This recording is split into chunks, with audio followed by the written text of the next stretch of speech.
Cali X Boxing here. It is Wednesday. It is hump day. And I am glad to be back behind this beautiful microphone. Glad to be back chatting it up with y'all. Y'all make sure to hit that like button as y'all come in. Mantis, appreciate you. What's up, Cali Box? Glad Tio is back. Tired of all the Twitter warriors. Appreciate you coming through. Anthony Sanchez, always appreciate you coming through. Salute. Vatos Locos forever. That's right. Vatos Locos forever. Vatos, don't. I'm about to throw. JC's got me going. I'm about to start throwing up gang signs back here. Vatos Locos forever. Forever. All right? Y'all recognize, y'all get down or lay down. That's how we rolling in 2024. El Pachuco, saludos. Cheers. Cheers to you as well. What's up, brother? My guy, Wheelchair Man John. What's up is we've got a Thursday card. We got ourselves a Thursday card. And we got ourselves a pound-for-pound fighter fighting on Thursday night. And that's good. You're going to have American boxing fans tell you, he's fighting on Thursday. He can't possibly be a pound-for-pound fighter if he's fighting on Thursday. You can't fight on Thursdays. You can't fight on Tuesdays. You can't fight on Mondays. If you're not fighting on Saturdays, you're not doing it. I thought if we weren't fighting on Showtime, we weren't doing it. But Showtime's gone now. And if you were fighting on an app, you're not doing it. But now everybody's fighting on an app, so I guess nobody's doing it. I don't know. But what I know is I actually like the weekday cards. I like turning on my TV on a Thursday night and just like every sport, watching a boxing match. I can watch football games on Thursday night. I can watch basketball games on every weeknight, but I can't watch boxing on a weeknight. What is this? But now I can, and I'm happy that I can. But I'm going to get to the problem here in a minute with that before I get to these comments. Old man Calix is about to give us a get off my lawn speech. Mexican Brits and Saudis keeping boxing alive.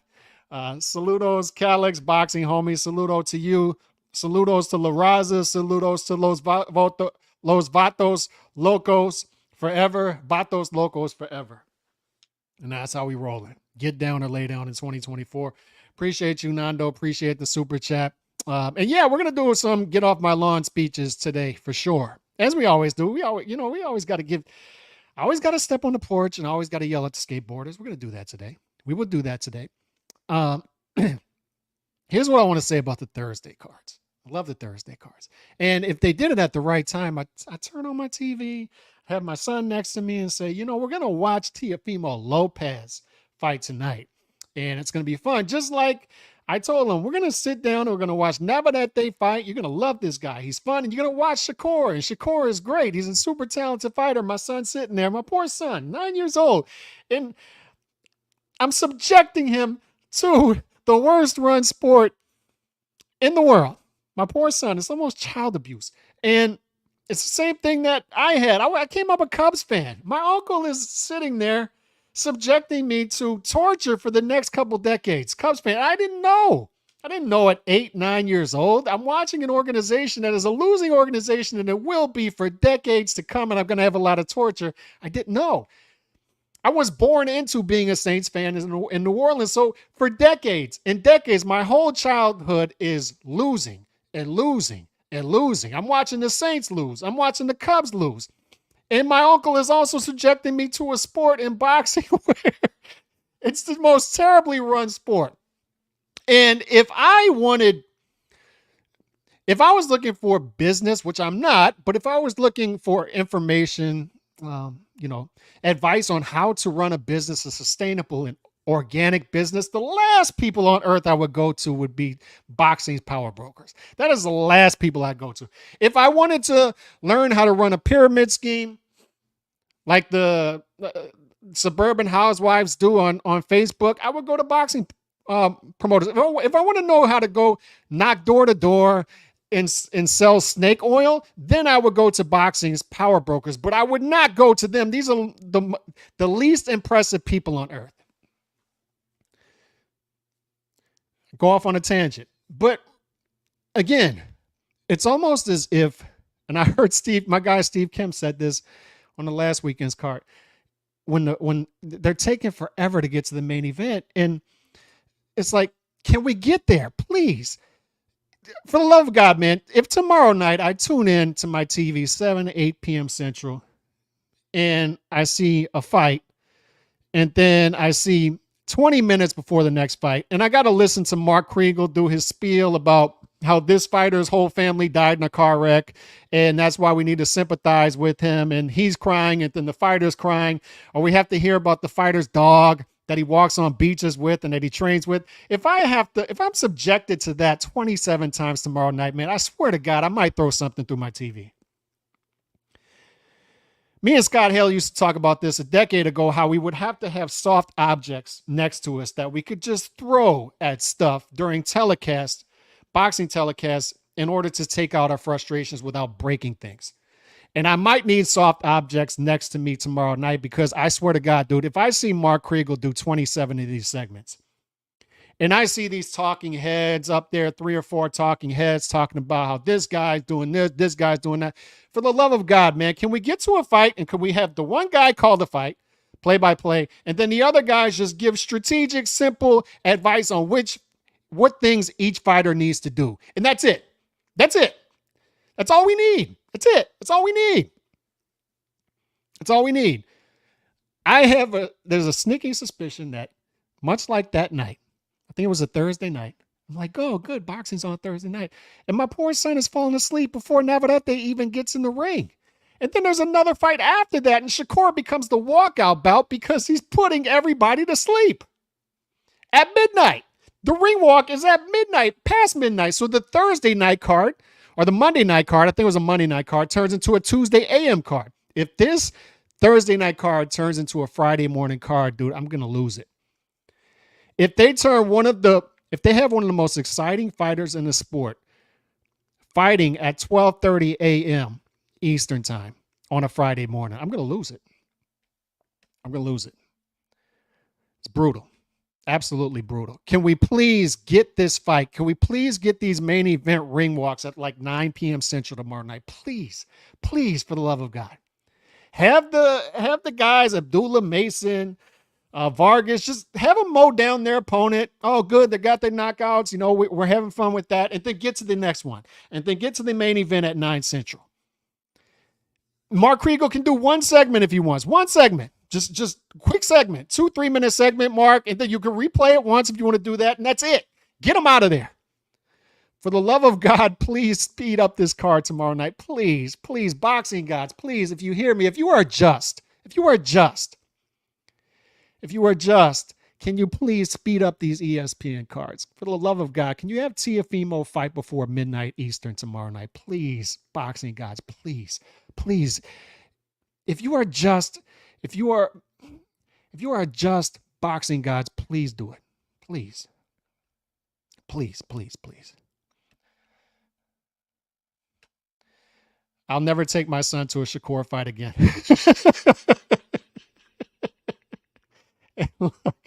And look, man, we're going to talk about some things in a minute, and Shakur will become part of this conversation.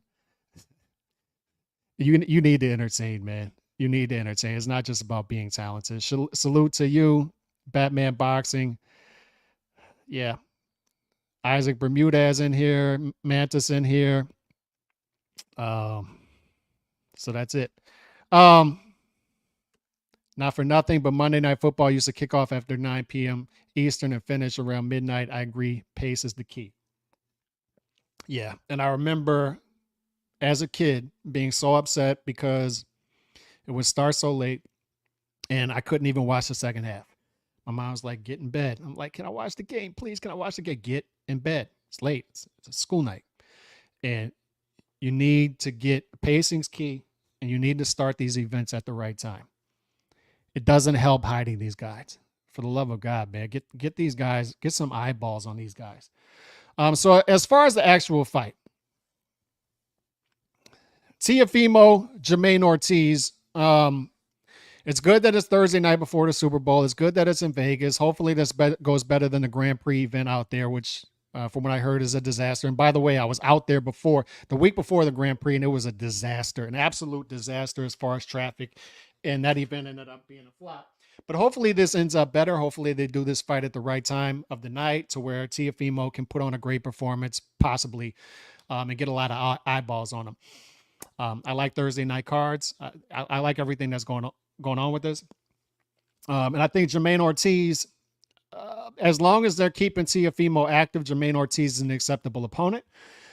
Teofimo is a minus 750 favorite, so a 7.5 to 1 favorite. Ortiz is a plus 4.7 underdog. So here's the thing about this fight that makes it difficult, and why I've heard some gamblers say, I'm just staying away from this fight, or maybe some of them playing prop bets. It's just a tough one to grasp. I'll tell you one play that I'm playing, and I think maybe the only one I'm playing, is Jamaine Ortiz being knocked down plus 134. There's a prop bet on FanDuel. Jamaine Ortiz being knocked down at some point in this fight, this 12-round fight, at plus 134. Teofimo Lopez is explosive. He is arguably the most athletic fighter in the sport. This guy is extremely explosive. Fast twitch muscle. Hand speed is just outrageous. Great footwork as well. Just phenomenal athlete. This guy is a phenomenal athlete. Extremely explosive. You look at that Comey knockout. Good Lord, man. Teofimo is explosive. You watch what he was doing against Lomachenko and Josh Taylor, and you say that's a special talent. That guy is extremely athletic. For him to be cutting off the angles of Lomachenko throughout that fight, Lomachenko can say what he wants, and possibly there was an injury. I don't know.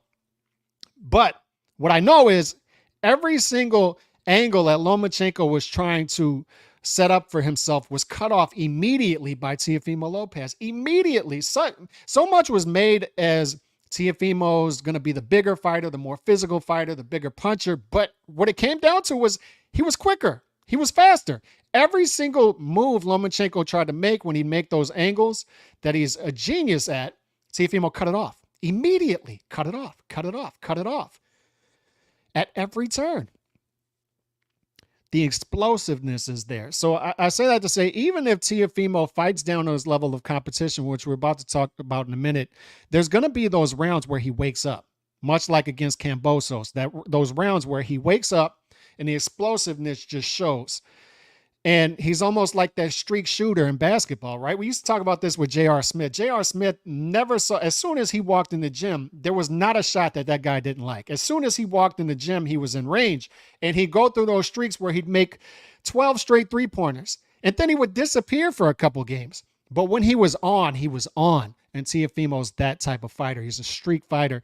And when he gets on, when he has a round where he's on, he's on.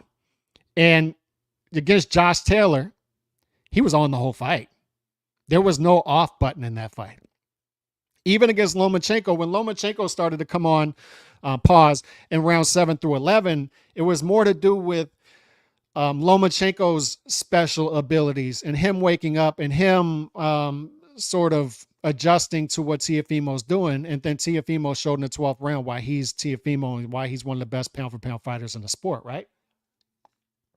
But that explosiveness is there. Extremely athletically gifted fighter. Man, this is a gifted fighter. But here's the thing. Teofimo Lopez, you look at him against Josh Taylor, you look at him against Lomachenko, you say this is one of the best pound-for-pound fighters in the sport. Like one of the top 5, 6, 7 guys in the sport right there. He's right there. You look at him against Comey. That's it. That's one of the guys right there. Clearly one of the guys, but then you see him against Sandor. You see him against Pedro Campo. You see him against Kambosos. You're like, what the hell happened? It goes back to what I was talking about with J.R. Smith. Like you see him go on these streaks and you say, this is an all-star. This guy's an all-star NBA player. And then you see him disappear. What the hell happened? What happened is Teofimo fights up to level of competition. He also fights down to level of competition. Certain guys, the Pedro Campos of the world, Kambosos, he's just not going to get up for. It's just not, he's not interested in it. It's just the motions. He's got to go through the motions in those fights. And that's the danger of this fight is Jamaine Ortiz is one of those guys. Jamaine Ortiz, good fighter. Bottom level top 10 guy at the weight class. He's a legit 8, 9, 10 in the weight class. But is he the type of guy that Teofimo is going to get up for, right? Is he that type of guy? But here's the thing. Everything that I just levied against Teofimo, Jamaine Ortiz is also that. He's also that. And that actually makes him more dangerous in this fight. You look at Jamaine Ortiz, you look at him against Adorno. He's a guy 17-1.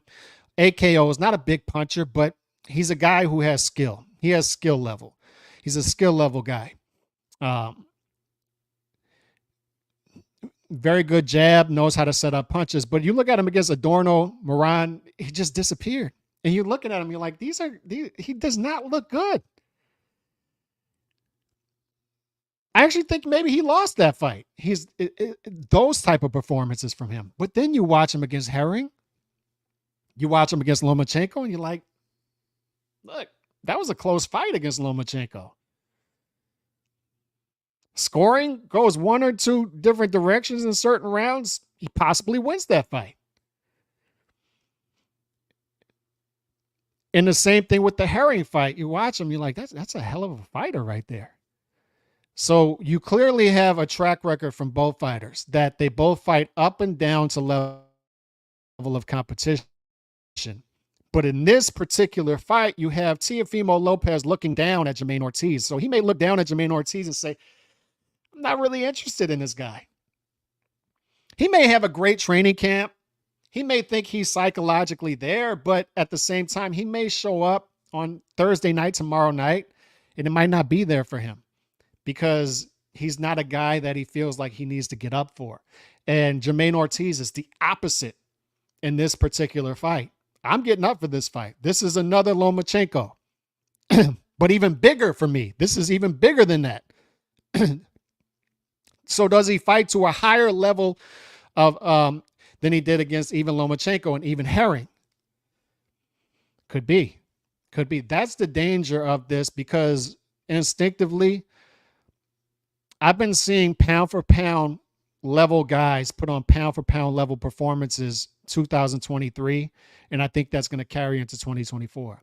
Instinctively, my instincts tell me that Teofimo Lopez is going to show out tomorrow night. My instincts tell me that Teofimo Lopez, despite everything I just said, is going to come out and wipe the canvas with Jamaine Ortiz. That's what my instincts tell me, but I cannot, as a betting guy, as an analytical guy, ignore those trends. I can't ignore those trends. So this is one of those fights where I'm going to sit back, I'm going to watch, and I'm not going to play those top numbers. I'm not going to play Teofimo Lopez. You get Teofimo on points, minus 118. You can get Teofimo on stoppage, plus 198. So close to even odds, you can get Teofimo by result. But I'm not comfortable doing it given the trends. Even though my instincts tell me that's going to happen, I'm still not comfortable playing those trends. Jamaine Ortiz, you can get Jamaine Ortiz decision plus 700. So if these trends I'm just talking about align with possibly putting down a little money on Jamaine Ortiz decision plus 700. KO to me is off the table. I don't think he's going to knock out Teofimo Lopez, but Jamaine Ortiz plus 700 decision is on the table for you if you want to do it for a little bit of money you're willing to lose. But for me, the play that I'm more comfortable with, the most comfortable with when it comes to this fight, is Jamaine Ortiz getting knocked down at some point in this fight at plus 134 because, like I said, Teofimo is such an explosive fighter that even if he comes out flat, as he showed against Kambosos, even if he comes out flat, you're still at danger to catch the bad end of those explosive exchanges. Because when he's in exchanges with guys and fights, I'm telling you, this guy, he's one of the most, if not the most athletically gifted fighter in the sport. His athletic ability is off the charts. Off the charts great. Gifted, extreme. I can't say it enough. Extremely gifted athlete. Extremely gifted athlete. Let me get to some of these real quick before I spin off into some other Teofimo related topics. You can be undisputed and not be a skill level guy. Yeah, what's good? Shoe shine boxing. You can't doubt Teo. I'm about to talk about that. It's an analytical guy.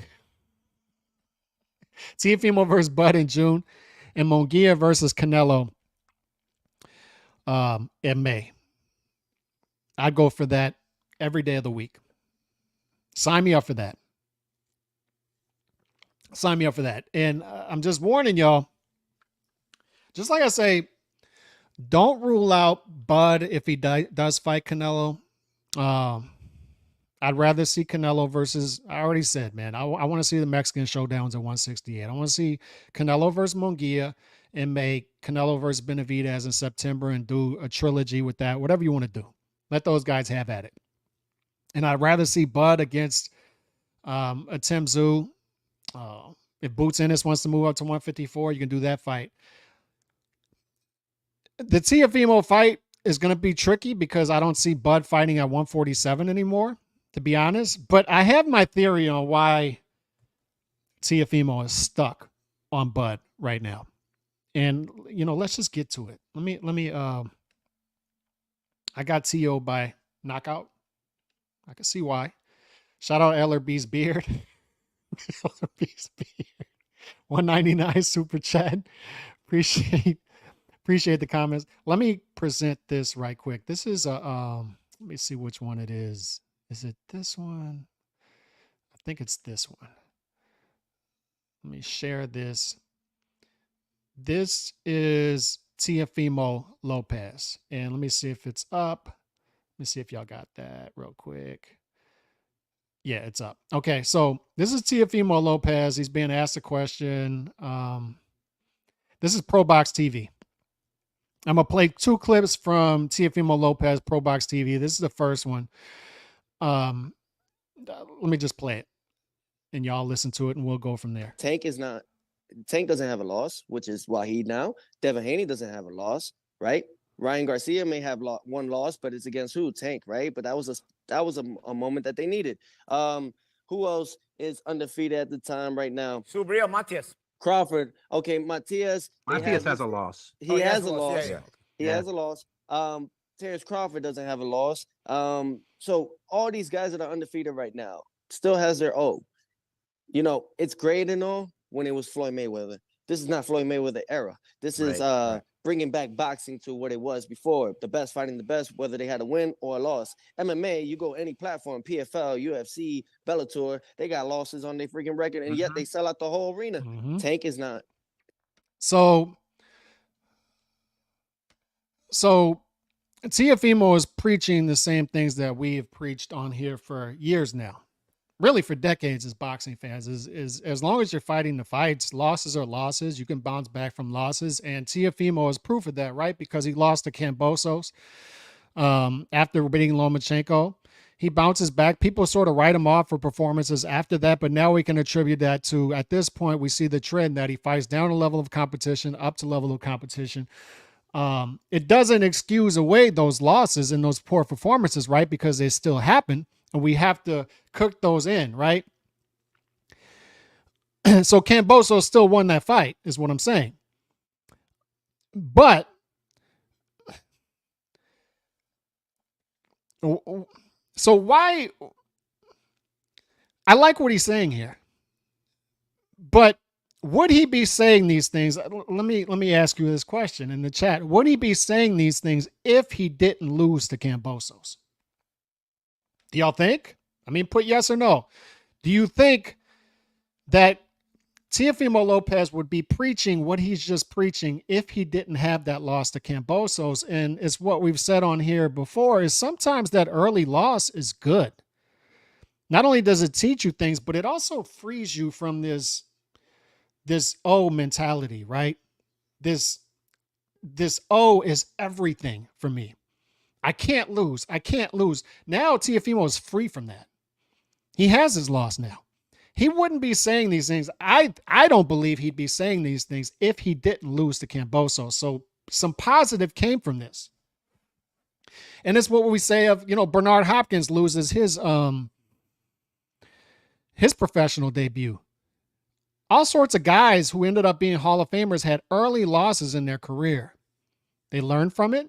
They moved on. They still fought the fights. And I feel like these fighters are even freer to go on and fight those fights, those dangerous fights, now that they got the loss out of the way. right? So I don't think that Teofimo would be speaking this way had he not lost to Kambosos. Maybe he would, right? Maybe he's just cut from that cloth. I don't know. But the reason that I think he's going after Bud specifically is I think when he looks at the pound for pound list, he sees Bud as the top American fighter other than himself, Devin Haney as well, right? And those two guys can show down at some point. But I think the reason he's attacking Bud and Bud's resume, because he continues to say Bud's resume is weak. Bud's resume is weak. Bud's resume is weak. Bud doesn't have wins like Lomachenko and Josh Taylor. His resume is weak, right? His only big win is old Errol Spence Jr. Whether that's true or not, and I don't think it is. And we've talked about how Bud's resume is the way it is for a reason, and his resume is actually underrated when you look at 18-0, 17-0 in title fights, all this stuff, right? But I think the reason he's doing that is since the Kambosos loss, he wants to come across as the guy who is willing to fight the fights no matter what. And the old mentality, this Mayweather era needs to topple. And I agree with them there. The Mayweather era needs to topple. The Mayweather era was terrible for boxing as a whole on a macro level. It was terrible. Terrible, terrible, terrible. And that's what he's attacking here. It's low risk, high reward, the tank model right now. Low risk, high reward, staying away from the big legacy fights, staying away from the top guys in the division, over marinating fights, protecting the O. D-Style has talked about this. I've talked about this, how had Mayweather not gotten that decision against Jose Luis Castillo in the first fight, would that have changed? We've done a whole show on this. Would that have changed the landscape of not only Mayweather's career going forward, but boxing as a whole? And we both agreed that it would have. We think it would have. Some people say, no, Mayweather would have still been the same guy after. I don't know. But for people who attack, let's say, libertarianism, the reason they attack it is because of physics. Physics proves that everything you do affects somebody else somewhere else. It affects it drastically on a macro level indirectly. And the same thing can be said about fighters in boxing. Every time a fighter doesn't take a top fight, it leads to a stagnant division, a stagnant pound for pound list. Every time you have big fighters not fighting the top fights. And another thing that it does that is harmful to boxing, and it's terrible for boxing, is it doesn't allow the sport to create stars organically. They've developed Tank inorganically, artificially, and they have to continue to trick the market. But had they just put him in fights, had they just put other fighters in fights and just let the market dictate who the top fighters are, and then you would have accidentally created stars. You would have accidentally created them. And you'd have a lot more stars than you have now. Had Mayweather fought some of those top divisional fighters in his era, his legacy would have been even greater, and he would have developed even more stars. But we still have that Mayweather era still lurking out there and still hurting the market. I'm telling y'all, a decade later, that Mayweather-Pacquiao thing, good Lord, man. That whole Mayweather-Pacquiao thing, and it came off as a success, right? 4.6 million buys, whatever it did. But it did such a harm to boxing long term. And I would argue we're still suffering the effects of that whole marination of the fight for 5-6 years. And then doing the fight then, and the fight stinking up the joint. And so many people, so many eyeballs watching it, because that's just not, those are fight parties, fellas. Those are bars. You had tens of millions of people in America watching that, universally, even more than that. And they stunk up the joint. And I think we're still suffering the effects of that whole era right there. It was fun while it lasted, but it was terrible for boxing as a whole, long term. So Teofimo could be the opposite of that. He could be a guy who fights the fights, even if I lose. That's fine. But the reason he's attacking Bud specifically and he's on these anti-Bud marketing campaign is he wants to bring down Bud's resume. Yeah, Bud's undefeated, but look at his resume as compared to mine. Look at the wins that I have compared to his top wins. Bud's being careful over there, but guess what? I'm the one calling Bud out. I'm the one willing to go up weight classes to fight him. That's his marketing strategy right now, his marketing campaign. He's trying to market himself both directly and indirectly as the top American fighter. I think that's what's going on here. And he wants to be the guy to usher out this Mayweather era. I think that's what's happening. So we'll see how it goes for him. One thing I know about, let me get to that after I share this second Teofimo clip with ProBox. Some people might like this clip. Some people might not. I don't know. We'll see how it goes. Let's see. Let me share here. This is Teofimo Lopez talking to ProBox TV. This is another clip. This concerns the Honorable Eddie Hearn. We lost our Twin Towers. We did. We lost Showtime and HBO. We lost our Twin Towers. Yeah. Boxing's on its way out. The zone boxing, I told y'all, the zone boxing is about to be done. They had to cut Eddie Hearn's budget. The zone went to, and they said, you're not giving us what we're asking for. We gave you a ton of money, and we still haven't seen that back, Eddie Hearn.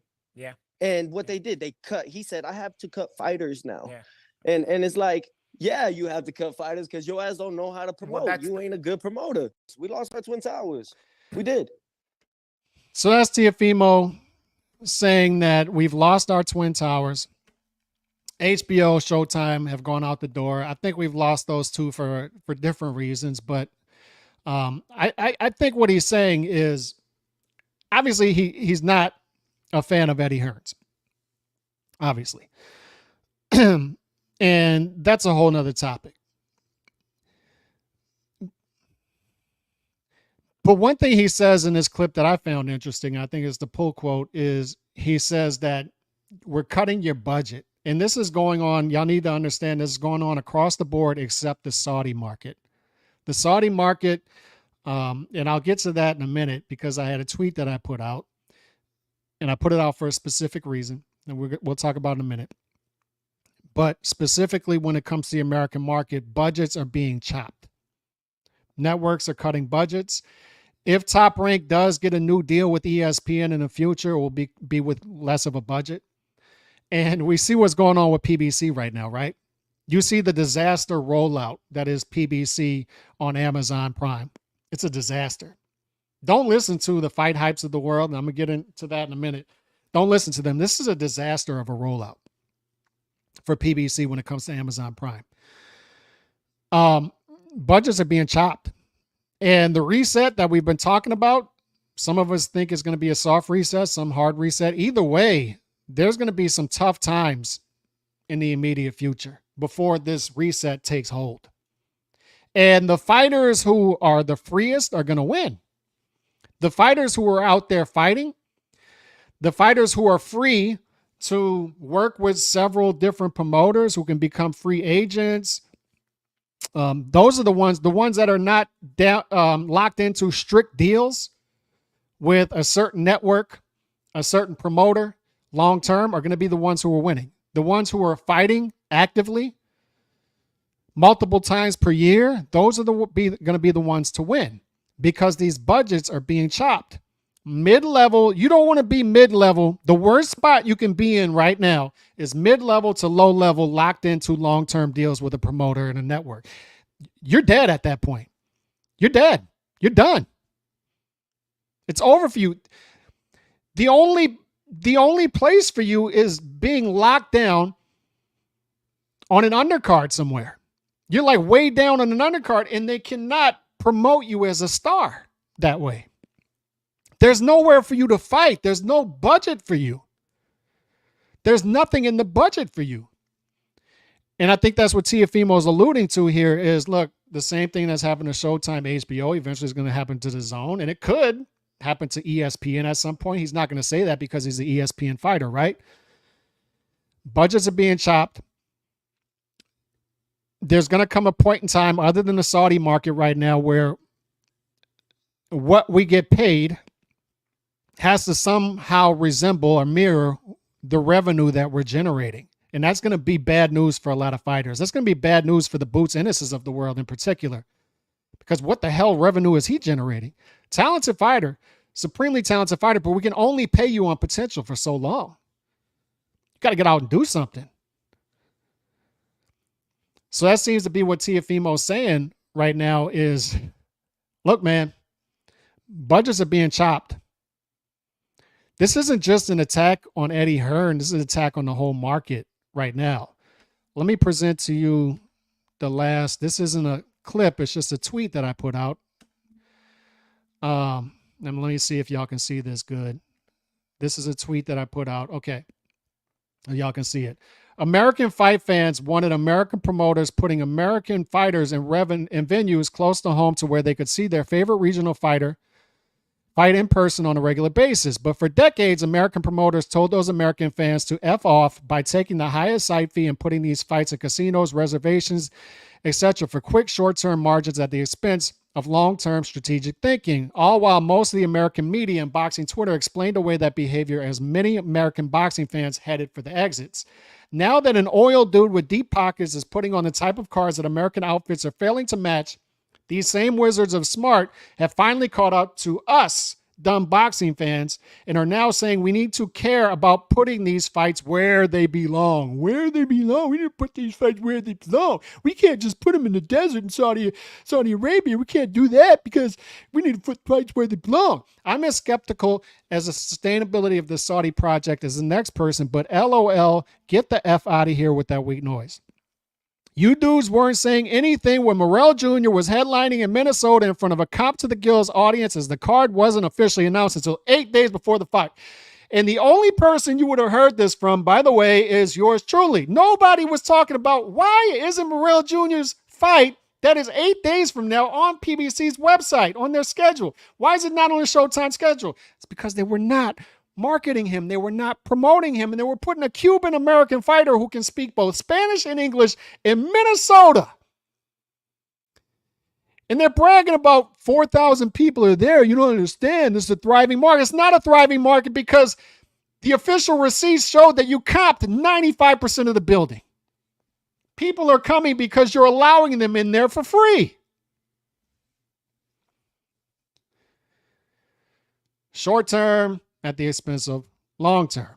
Mostly silent on Kambosos versus Maxey in Oklahoma. We talked about that. What about Berto versus Collazo? I talked about this. I'm in the redneck capital of the world in Biloxi, Mississippi. I'm sitting right behind Lou DiBella. I'm sitting right next to Jadon Condrington and his beautiful wife. And I'm watching for free. I got in there for free, as did everybody else in this small theater. I'm watching a Puerto Rican American fight a Haitian American in Biloxi, Mississippi. Boots Ennis constantly fighting on undercards and not fighting in the Philly area. He hasn't fought in Philly in 6 years, and he's a Philly fighter. What the hell are they doing? Hundreds of examples such as this. Now that Zaddy has a baby budget, there will be a push for patriotism from the cult members. And that's the key there. Now that there's a Saudi guy with money, and now that it looks like their Lord and Savior, false god Al Heyman, doesn't have a budget, now there's going to be a push to have these American fighters fight where they belong. We can't have them go over to Saudi. Look, good for Tank. You see these writers doing this. And by the way, these writers are in spaces, occupying spaces, and doing shows with guys who are blaming the Jews for stuff and all kind of stuff, pushing all kind of anti-Semitic things and calling people like me racist while they're being racist, and explaining this behavior away and calling us racist for calling out the stuff that I was just mentioning while they're silent on it. And now those same guys, since there's a guy in the Saudi wheeling and dealing, making fights that we could only dream of.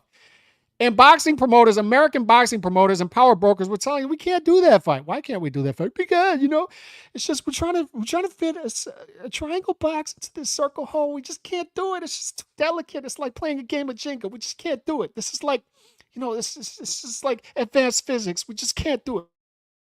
Man, it's just too difficult, and you just don't understand because you're a stupid boxing fan.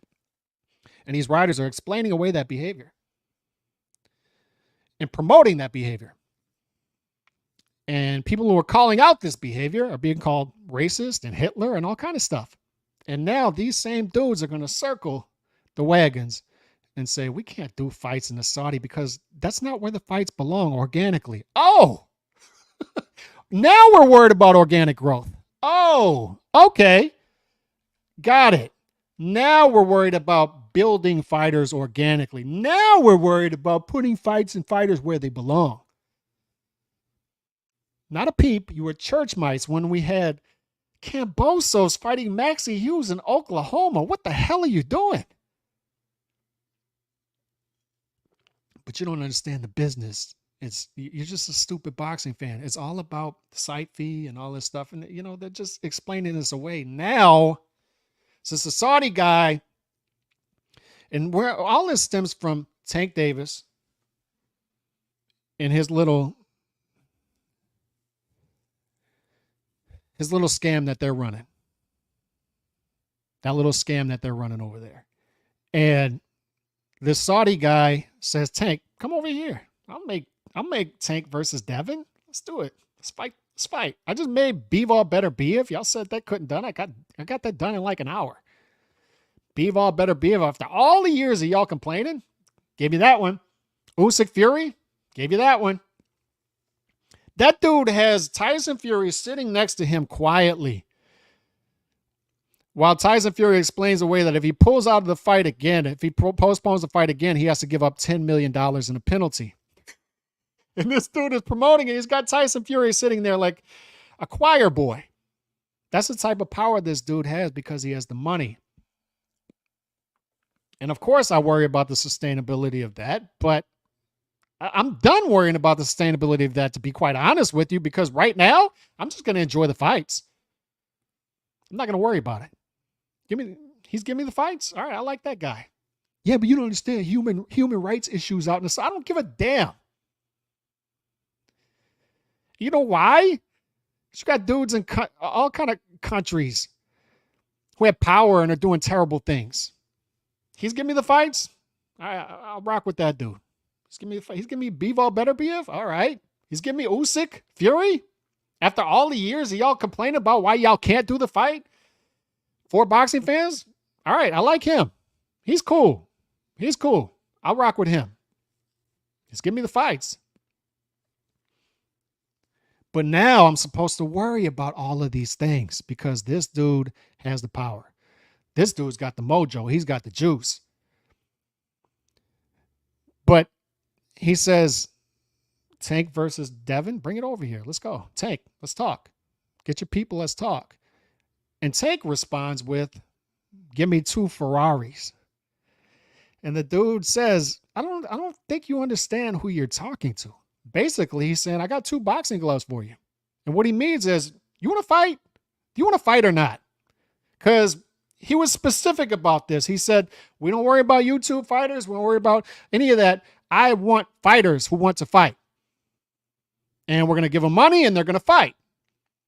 So when he offers Tank and he says, Tank, come fight. Tank, Devin, let's come out here and fight. Let's go. Let's give the boxing fans what they want. This is the fight that they're demanding. Let's fight the fight.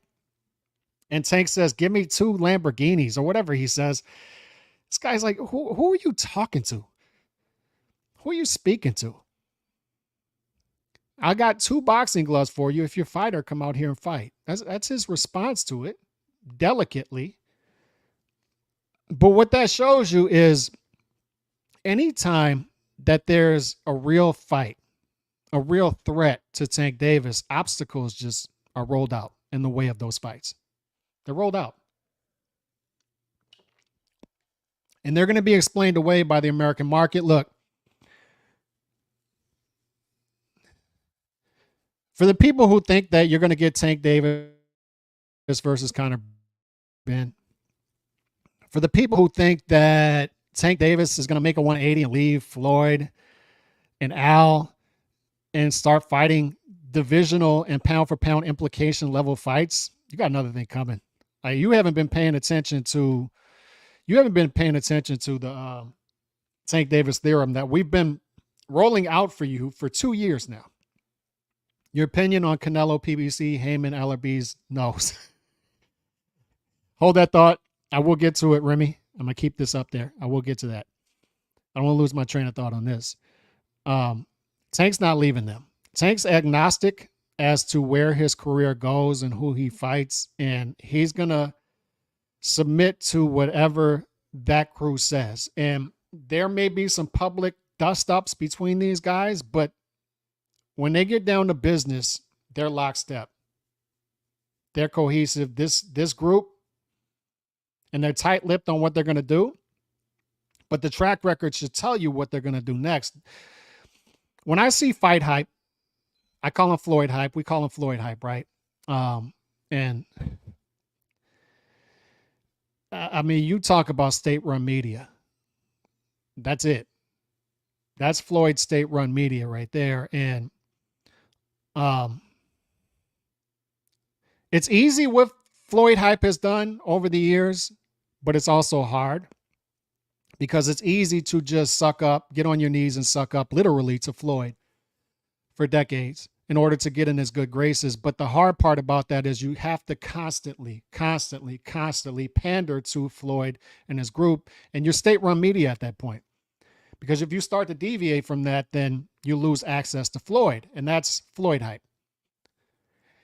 But one thing I know about Floyd hype is I can tell pretty much what's coming with Tank in his next fight by how they talk. And on January 25th, Floyd hype put out a tweet saying, what a great card, right? What a great card Tim Tszyu versus Keith Thurman is, right? On pay-per-view. Of course they would, right? Because they have to. They have to. They have to get the knee pads on. They have to get on their knees, and they have to do their sucking up. And that's what they did. But somebody tweeted something about Tank recently as far as that tweet. And right after that, they said, just wait until Tank's fight is announced. Just wait till this Tank card is announced. And they put, stock is going to go up. And the Tank versus Conor Benn stuff is starting to be thrown out. And Eddie Hearn is saying, hey, we're going to make Tank an offer for Conor Benn. We're going to make Tank an offer, right? But I'm watching Floyd hype react to that on Twitter, and they say specifically the face of boxing. They have to call Tank the face of boxing, right? Because they're Floyd hype. And they say the face of boxing doesn't field offers. The face of boxing gives offers, right? And it's what we talk about here in that this fake patriotism, right? That's out there right now. We need to support American fighters. And we did that for years. I was part of that movement a decade ago with Andre Ward. And then I started hearing people push back on that. And I'm saying, you know what? They're right. This dude's suing his dead promoter. He's got to take 3 tune-ups before he fights Kovalev at 175. While he's doing that, other fighters are fighting real fights. He's sending fake email offers to Gennady Golovkin after they already sell out Madison Square Garden and announce it officially and sell out the Garden for David Lemieux. They then send Gennady Golovkin a fake email offer. I'm watching all this stuff and I'm saying, you're right. I'm just going to go and follow the fighters who fight the fights. Enough with this. Enough with this. And that's what I talk about with the fake patriotism right now is you'll see I'm watching Floyd hype react to the Tank thing, Tank Conor Benn, and they're basically saying that the opponents they already know who the opponent is. They already know. And it's not Conor Benn. They've said that this fight could possibly happen in the UK this summer, let's say June, July.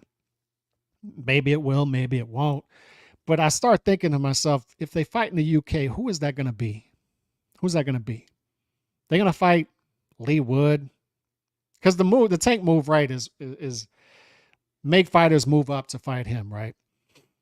Or if he moves up, he's got to face a vulnerable opponent in the division that he's moving up. Never the top fighter.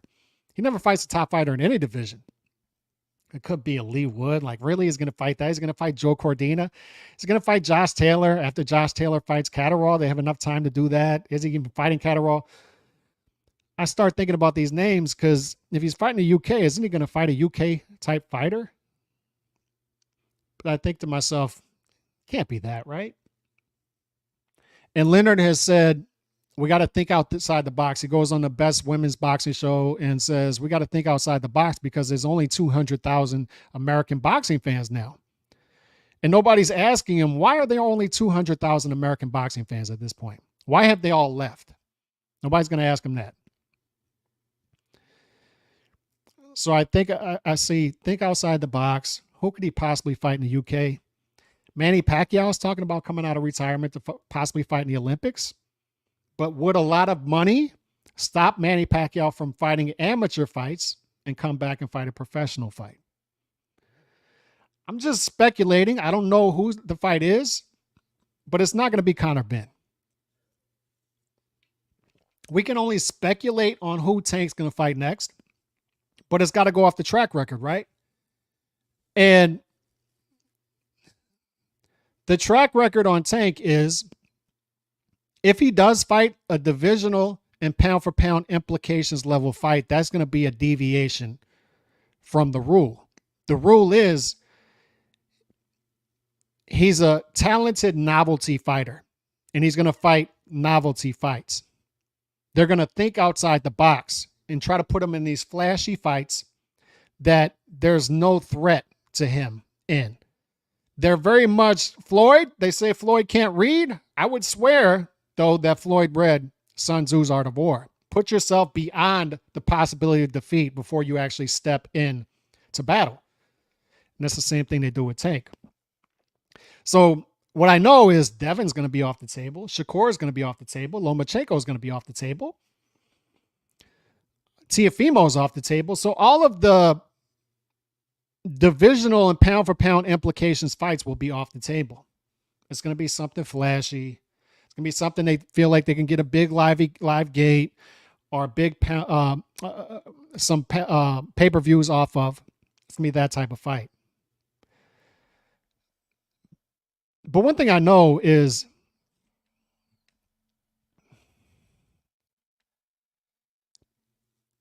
the sad part about this, I put out a tweet earlier too, that if you look at the pound for pound rankings, late 2012, early 2013, into late 2013, you know whose name was on there?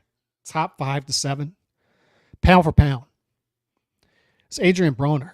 And you look at his resume up to that point, you say, how in the hell did he get there? How did he get there? And how he got there was a mass marketing campaign as him as the next Floyd. He's the next Floyd. He's the next Floyd. And we're all watching this, right? Anybody with two eyes who can correctly study this and like, him? He's the next Floyd? He's flat-footed.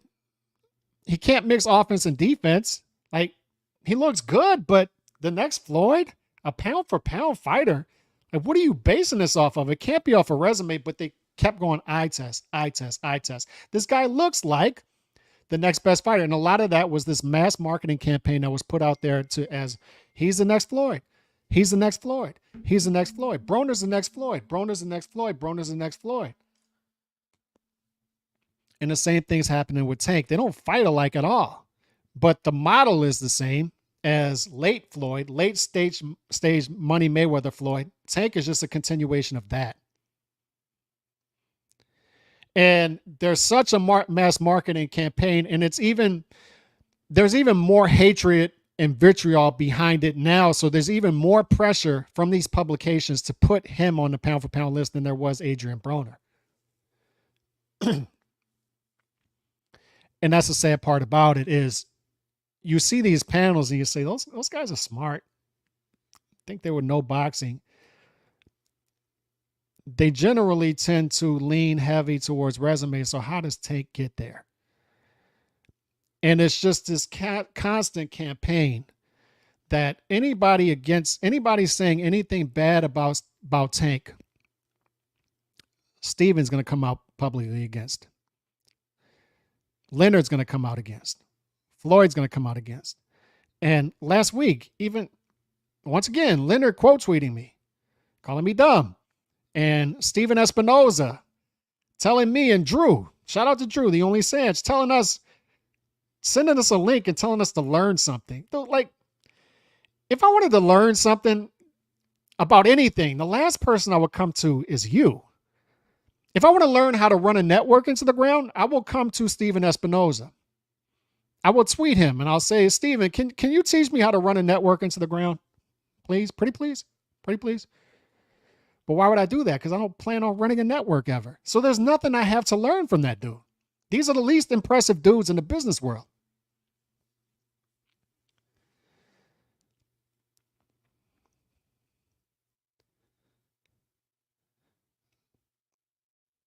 But I watch this stuff. And I watch the media carry the water. And what I think needs to happen is publications need to step up and take the arrows, take the bullets for boxing fans and say, look, man, we need y'all to fight people. And until you fight somebody, we're not going to make the same mistake we made with Adrian Broner. It looks like you're a lot more talented than Adrian Broner. I'll give you that. But the eye test continues to fail.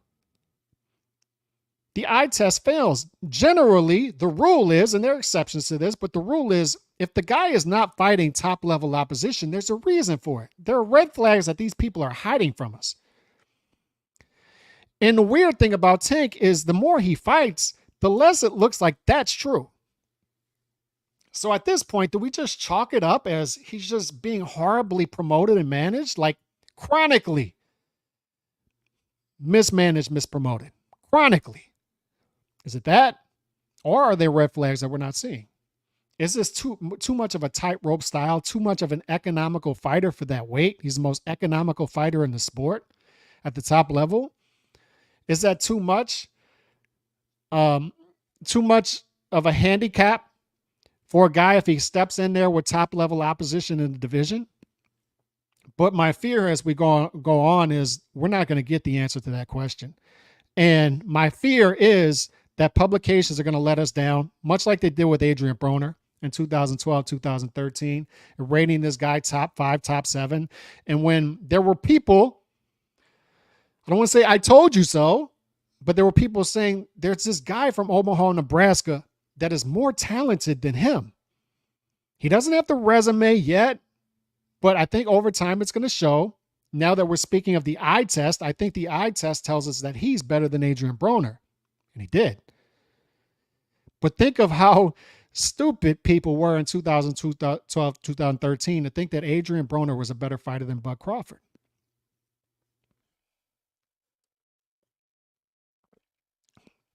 And Bud didn't have the fights yet to back it up. But what I'm saying is they're strictly going off the eye test if they put that guy 5, 6, 7 in their publications, Adrian Broner. So if we're going off the eye test, let's do it.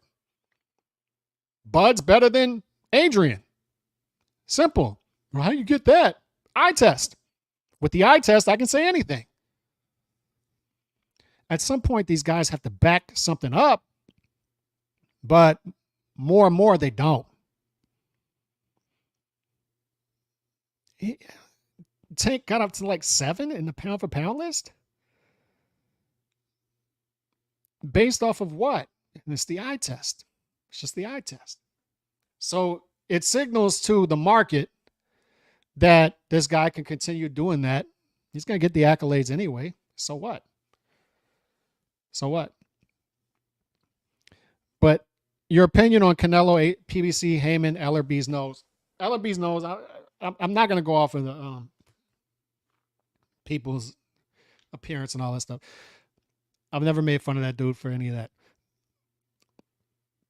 But once again, the least impressive dude in the boxing business, and boxing dudes are the least impressive people on earth as far as business people. Because they're just constantly, Dana's right about them.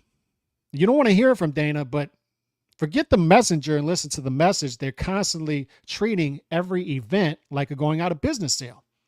It's constant raping and pillaging of the market, and they're realizing they're raping and pillaging villages of boxing fans and then wondering why the village is on fire.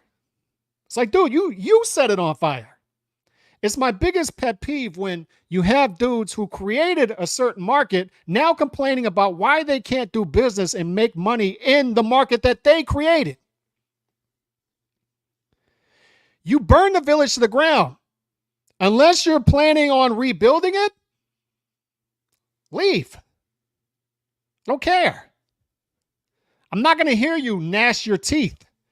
I talked about this with Bob Arum when he's complaining about we just can't do Haney versus Kambosos too. It's so hard because, the first fight sucked so bad. Well, you did the rematch clause, not me. So go make the fight, get it over with so we can get to something real. How about that?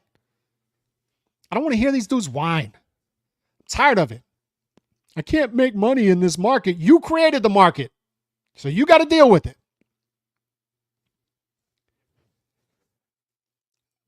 But my opinion on Canelo, PBC, Heyman is I was happy when Canelo signed this deal, right? Because now he had access to fighters that these dudes have been complaining about. Why doesn't Canelo fight Charlos? Why didn't he fight slick black fighters? Well, now he's got access to that, and it's going to be fun watching him beat up on those dudes.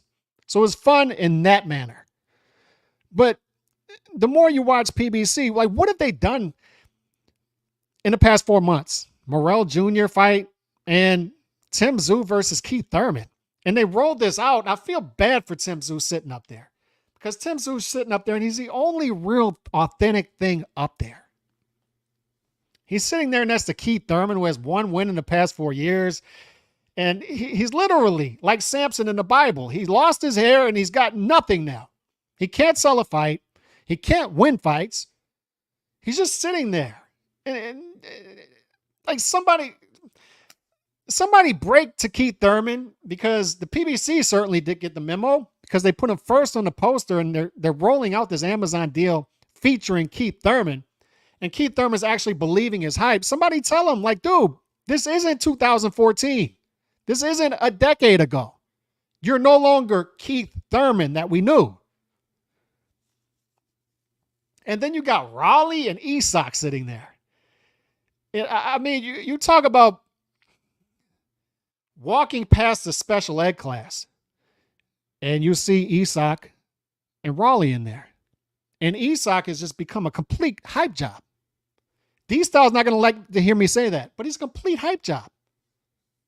How long is that dude going to live off that loss? How long? When's he going to do something? Do something. But I'm watching this, Remy, and I don't have trust in any of this stuff. It's even worse than I thought it was going to be. I thought that there was going to be a pay-per-view platform like Amazon, and then we're going to have another platform where they would roll out the championship level fights and then have the prospects come up and fight on those undercards. But it's none of that, Remy. There are no dates. They're going to put everything on pay-per-view. How do you build stars up that way? Even Steven Espinoza put out an interview. They put out an interview months ago when he's responding to Rick Glazer and he's saying it's ridiculous that Showtime Boxing would just be in the market for pay-per-views. It's ridiculous because we would never run a platform like that. We would never just have strictly pay-per-views because we can't build stars that way. We can't build guys coming up that way. We can't do it. We have to have every level of fights. We have our Showtime pay-per-views. We got our Showtime Championship Boxing, and we got our Showbox platform, right? And they've rolled out Amazon Prime, and it's just Showtime pay-per-view. That's all it is. That's all it is. But you'll ask Steven Espinoza this now, and he's going to say something completely different. No, we can work with this market. We can just, we can just work with Amazon. It's constant speaking out of both sides of their mouth. And what you realize is it's a market that's good for them personally and just them, because Al's still around for a reason, fellas. He's still making money.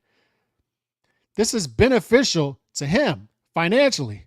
He's making money off of this, but he's making money off of this at the expense of everyone else. At the expense of the fighters who can't get their dates, who I'm telling you, I know this for a fact, they're on the back channels complaining about how they can't get dates and fights, particularly mid to low level guys. And that's why I told you, the guys who are coming into the market, if you have multiple offers on the table, do not take the PBC deal. Even if it's more lucrative to you short term. Bet on yourself. Look at the market currently. Do not lock yourself into a long-term PBC deal. It's the worst thing you can do. Worst thing you can do. Do not sign your life away. Listen to the fighters who are telling you that. But I've had a couple insiders tell me, and they saw the same thing I saw last week. They saw this press conference that was not on Amazon Prime. It's an Amazon Prime card. And they're seeing the same thing I see. The sad thing about that is people, and I've heard D-Style say it, I've heard other people say that was a sad press conference. And I don't think people are quite pinpointing why that was sad. It's sad because you have a Tim Tszyu up there who is a real fighter, and he's out of place up there. He's out of place. It's like I say I talked about Dirty Dancing last week when Baby's in the corner. It's like, why is she in the corner? She's the show. Why is she in the corner? That was Tim Tszyu at this press conference. I felt bad for him. He's getting his fight. It's going to be good for him. He's going to get a name on his resume. It keeps him busy, and you need to stay busy in this market. You can't wait for anybody. But I've had insiders tell me, Calix, I know his team. I know No Limit works good with PBC. They need to be careful here. They need to be careful. I know the PBC fighters. I know they want those fights. I know Tim Tszyu wants those fights at 154. And I think this is what's going to change, Remy, and people aren't seeing it, is if this stays this way, PBC's roster is going to shrink, right? Naturally. And because they don't have the dates for these fighters, so it's going to shrink. And that's going to make it tougher for the PBC to lure in big fighters like Canelo, like a Tim Tszyu, who like to work short-term deals, like a Bud Crawford. It's going to be tougher for them to lure in those fighters because they don't have the roster to lure those guys in anymore. It used to be, we got all the fighters at 154. You want the fights, you got to come through us. 147, we got them all. We got them all. You got to come over here. You want some fighters at 168, Canelo? We got you. Come over here. Now those rosters are going to shrink. It's going to be tougher for them to sort of corner those markets and force the big name fighters to come into their platform because they keep everything in-house. Everything in-house. Your side of the street, my side of the street. They invented that. And it's going to be tougher to lure in those big fighters that way because of that. So how this works out with Canelo, your guess is as good as mine. I don't know. All kind of different people are saying different things. I don't know. But what I'll tell you is fighters need to be careful about signing long-term deals right now, specifically with that outlet. They need to be very careful. And Tim Tszyu's team is why I continue to ask Glenn Jennings when he's on and off the record as well. Y'all keeping your freedom, right? You keeping your freedom? You keeping your freedom? Fight by fight, not locking yourself long-term with the American market. If the American market starts acting up, you can go right back to Australia. Fight, you can continue fighting 3-4 times per year. Yeah, we'll do that. We'll do that. Good. Continue to do that. Continue to do that. I would love for them to keep their options open, possibly go to ESPN, possibly go to DAZN, because I don't know if Bud Crawford has one more fight on the deal or not. I don't know if the rematch clause made that second fight go away. I don't know. You got Virgil Ortiz there. There are other fights out there that are non-PBC. I know Tim Tszyu. I know his team well now. I know they want the fights. They want Bud. They want Mel. We call Mel every day. Every week. We call and check up on Mel and his team. Is he fighting? Is he back yet? Come back to 154. That's what Glenn Jennings tells us. Every week we check in. We got a hit list of a handful of fighters in and around the weight class. That's the ones we want. And we're going for legacy fights. But I hope they keep their options open because this was sad what happened with that press conference last week. And I see a platform that is not going to be able to build stars. They've never been able to build stars. PBC has never been able to build a star from the ground up. You can argue Tank. You can argue they did that with Tank, right? But that's it. And we'll see. We'll see if that lasts. Because other than Ryan, they were doing 50,000 and 200,000 pay-per-view buys. We'll see. We'll see if that lasts.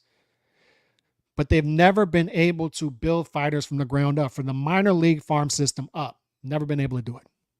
And if their roster shrinks, They're going to have less leverage to bring big fighters in after they're already built up by other organizations who have actual farm systems. Top Rank, Golden Boy, those two in particular. Those two in particular. Because PBC and Matchroom USA, they have to pluck off other fighters from those rosters once they're built up. They can't build up fighters in America. They can't do it. This current model will not allow them to do it. Tim Tszyu is just going to sit up there like a wallflower. So we'll see how that works out, because the model has always been, you fight the fights, you win the fights, you're entertaining doing it, you're going to become a star.